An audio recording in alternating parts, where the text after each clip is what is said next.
Hello and welcome to A Few Minutes With.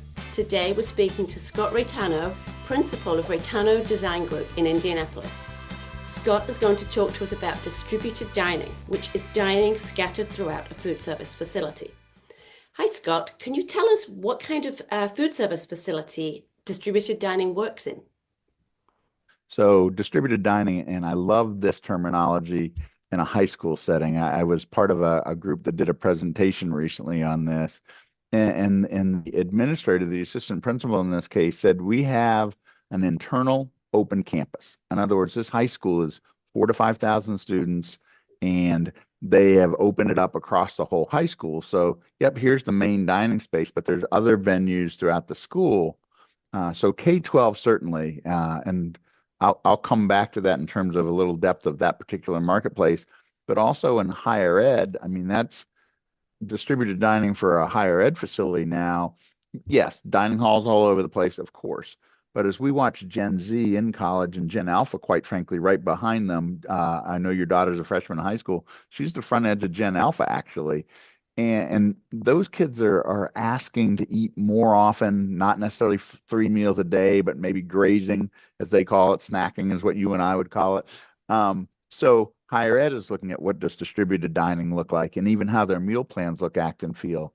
Workplace dining, where we're using food as an amenity, so to speak. Like, how do we bring people back to the office, or what's it look like, feel like to work the third shift in a manufacturing facility? So putting the opportunity for food and nourishment closer to people, and setting up almost a commons area or a cafe kind of setting, where I call it incidental contact, where Bob from accounting ran into, Tina from, manufacturing, and they had a conversation that they needed to have, but maybe wouldn't have had as easily. And so that's workplace dining. And we're working on a very large hospital project in Indianapolis. And believe it or not, distributed dining in that sense, certainly room service has been like the originator of distributed dining, if you will.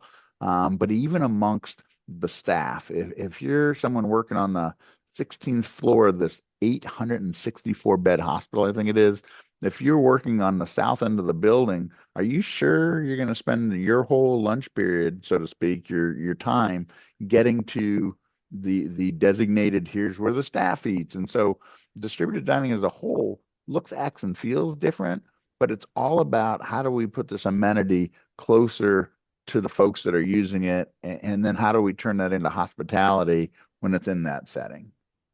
And Scott, are there certain locations within a food service facility where these work best? You said close to people, and do they also need to be close to a kitchen?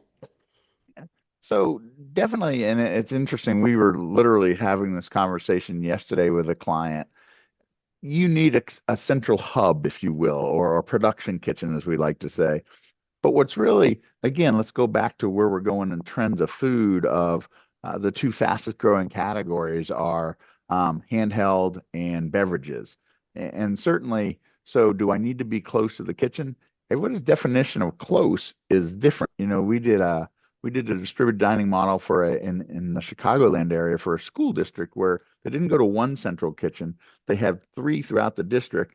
You're going to cover these three schools. You're going to handle these three schools. You're going to handle those. But the cool part is, from an equipment standpoint, I mean, clearly the mission's always the same. We want fresh food, and it needs to look, act, and feel that way. Hot's got to be hot, cold's got to be cold. So the advancements isn't like where we can't do it or how close I need to be, but what equipment ends up on the other end. And we have opportunities now. You could go ventless on anything from a combi oven to a speed oven. Refrigeration is a part of this. Cook chill is not just for big vats and throw the bag in the ice and all of that, but making sure food quality is what it is the win. And you know, anytime you walk away from an attached servery to a kitchen space, you are now in the congratulations, you're now distributed dining. So paying attention to the food quality, whether it's an internal open campus, or it's several different facilities, or it's a very large facility, it matters. Food quality is the number one thing. So it doesn't have to be attached, for sure.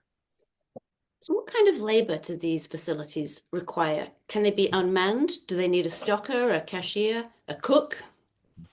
There are times you're going to want it attended, if you will, like someone's in place. but gosh, either there's unattended and the buffet's out and someone's going to come back and take care of it at the end of a period of time. There's also autonomous retail. Amazon Go. It is so funny to watch some videos of people that are walking out of an Amazon Go and like, am I about to get arrested? Like, did I do that right?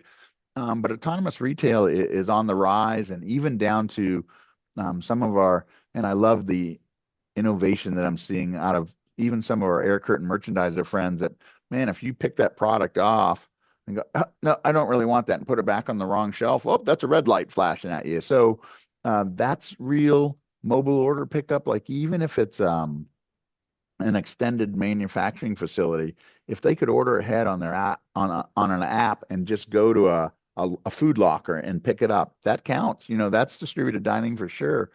I think that all depends on what's the environment we're trying to build around it, and what's that transaction look like. But I don't think we're limited in any way, shape, or form at this point in time. And if you're going to go 24/7 or go extended hours, I think autonomous retail is big part of what that looks like moving forward. And I really don't want to end our conversation without mentioning this. There's a mental health aspect of this. When I mentioned the internal open campus, and I was speaking specifically about a high school, but this could go into all the other places that I mentioned.